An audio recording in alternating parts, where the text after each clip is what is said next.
Hello, Gemini, sun signs, rising signs, and moons. This is your June Horoscope from me, Kim, at Expressions of the Universe. Happy birthday, Geminis. I'm a Gemini, so I'm excited. I'm getting ready to celebrate, maybe. I don't know. We're still in lockdown quarantine here, but I have your stars and your cards for the month of June. I think it might be pretty crazy because we have a full moon on June 5th at 15 degrees Sagittarius with a lunar eclipse. And then 2 weeks later, the new moon on June 21st at 0 degrees Cancer, my rising sign, with a solar eclipse. And Mercury will go retrograde on June 18th.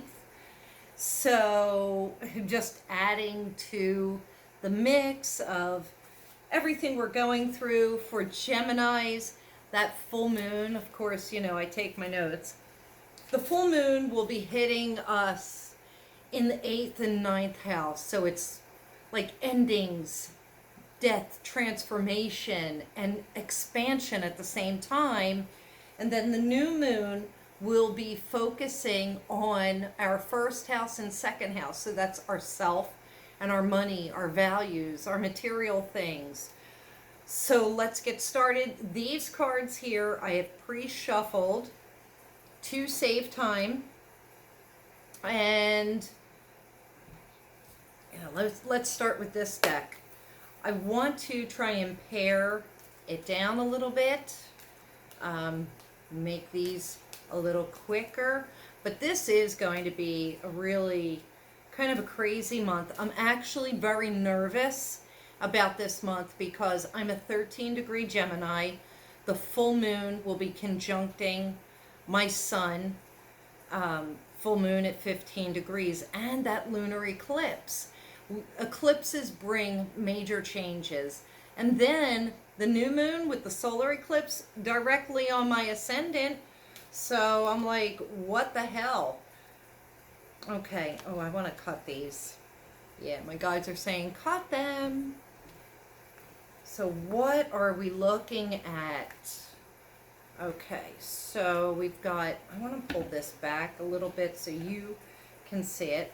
So we have Aries IM, that's directly correlated to that first house, the new moon. So that's that theme, because it will be about ourselves. Then we have the 7th house, partners, our marriages, our partnerships, whether it be business or love. Then we have the 12th house, escape. This is going round and round, looking at karmic issues. So me being a Gemini, the majority of my chart is in the 12th house. And so I think for me personally, that's going to be huge. But for Geminis in particular, Gemini sun signs, rising signs, and moons, you're going to be reviewing and going over a lot of things from your past, a lot of past life stuff.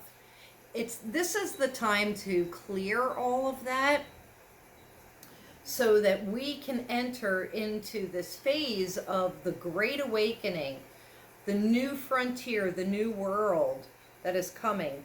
So there's a big focus on the self and then our partnerships. So what would take precedence? Sometimes we put our partnerships ahead of ourselves and vice versa. And then coming up for the future, it's third house. This is messages, it's communication. Geminis are ruled by the third house, or Gemini rules the third house. So this is improving communication. This is also saying that a lot of Geminis could be coming into some deepened psychic abilities with these eclipses. So pay attention to the signs and the messages that you are getting, because that will be very important coming up. I'm trying to think, what else do Now, this 12th house where it says escape, you may want to run away from your responsibilities and your duties. You may just want to party the month away if it is your birthday month. It's your birthday season if you're a Gemini. If you're a Gemini rising, you can go ahead and party on that too. But there will be a big focus on the self. And you may be sacrificing with Venus in Gemini retrograde. You may be sacrificing and ending some relationships. All right, so here we have the 7th house coming up. So that is going to be a highlight. Single Geminis could be partnering up. Partnered up Geminis could be splitting. The 10th house. This is on top of the previous 7th house. So this would say to me that this could be the split of business partnerships and the coming together of new business partnerships. The 9th house, expansion. So this is definitely focusing on the full moon. It's on top of this 12th house card. So I think for the lunar eclipse, we're going to be seeing a lot of our shadow side. Sorry, I dropped a card. We're going to have to clear that karma, clear that shadow side so that we can grow and expand. And then Libra. So who is hooking up with the Libra? Gemini and Libra make a beautiful pair. And the only problem is that they both have a dualistic nature to them. They're both very indecisive. They are of two minds. And that is on top of the 3rd house card, messages. So don't be surprised if you hear from a Libra from your past, maybe trying to come back into your future. Where did I put that deck? All right. So, sticking with the planets, and I'm going to need glasses for this. Trying to pick from a couple of different decks. And I'm using the Karma deck. And for the Geminis, we have spirituality to ultimate experience, trusting your psychic knowledge of what is going on in the present time and day, what is going on in your life. And let's see. So this energy is Pisces. It's very Neptunian. So that is also the 12th house. That's also about escape, and it's about delusions and illusions and results from indecision about different things. So if you are indecisive about something and you don't make a decision, the universe will make a decision for you, and then we're going to have to reap the results from that indecision. So be very careful about that. Okay, so your Psychic Tarot deck, it's awareness. This is also the Magician. This is part of those psychic messages. So here this theme keeps coming up again and again for the Geminis. This is really tapping into third eye and crown chakra, which I will be featuring on my Facebook page this coming week. And probably before, I'll be featuring it before you actually see this video. But the Magician, that guru, that magical alchemist side of you is coming together for sure. Your angel card for the month, it's Archangel Zadkiel. And this is interesting because that came up earlier today. This is about putting yourself into the violet flame of purification to burn off any lower negative vibrations. You can't tap into this awareness if you're living in a very lower basement type of vibration. And so the affirmation here says, I am cleansed within the violet flame. This is also talking about tolerance and forgiveness. Those are the lower vibrations that need to be burned off at this time. Your crystal card for the month, and I love it. Here we go with the divine connection. It's amethyst, and it's talking about the crown chakra. So here we have the messages once again, and I'm going to have to make that the theme of this particular reading. Pay attention to your intuition too when it comes to partnerships, marriages, coupling up, whether it's in business or in love. Your animal totem for the month, and when I love it, you know, it's one of my favorites. If you know me, it's the bee spirit. This is saying it's time to get busy. This is also talking about accomplishing the impossible.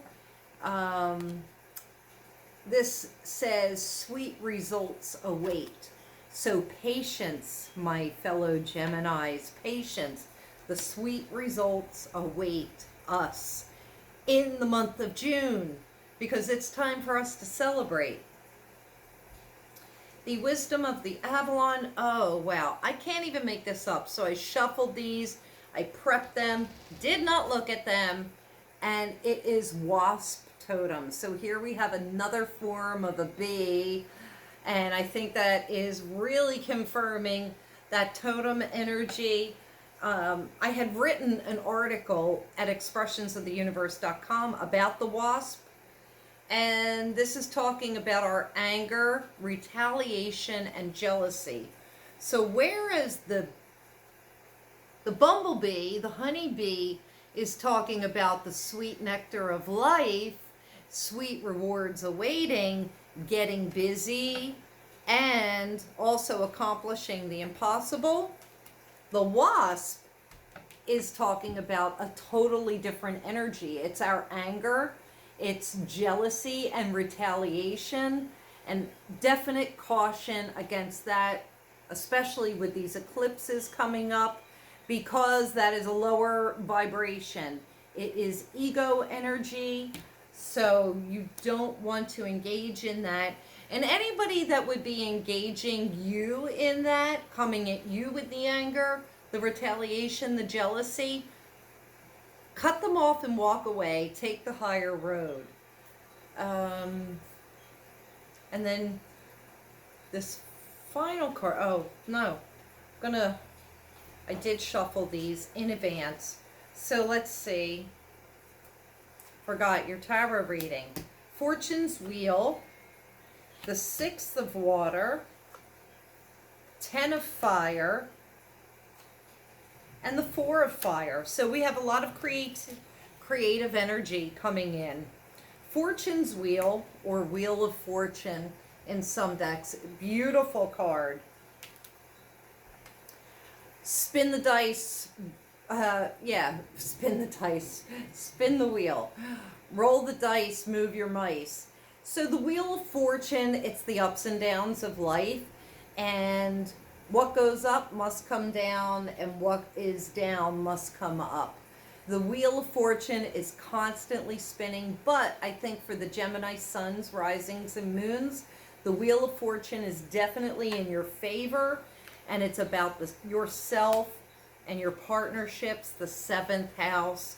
That is Libra, so that does match up with this. The 6 of Water, this is extremely emotional. This could be a breakup of some sort for some of you Geminis, but it could be a happy blessing coming together. I think it's very nostalgic. So this is definitely telling me somebody from the past is pretty much going to be coming back, or you're at least going to hear from this person or possibly run into them. The 10 of Fire, love this. This is creativity and new growth at its finest when you expand on that 9th house. You clear up your karma, clear up those past life wounds, And you're going to be coming into some brand new creative project, I feel. And there's going to be somebody that's going to support and back you, or at least help promote you. And then the Four of Fire, that's just more growth and creativity. I'm trying to envision what this card looks like in a traditional tarot deck, and it's eluding me right now. But I definitely feel as though there is movement in the right direction for the Geminis, and I think everything will probably occur, after that solar eclipse and full moon on June 5th, in between that time and the new moon on June 21st. So that is all I have for us Geminis. I hope you have a great, great month. Don't worry about everything that's going to happen. Just go with the flow.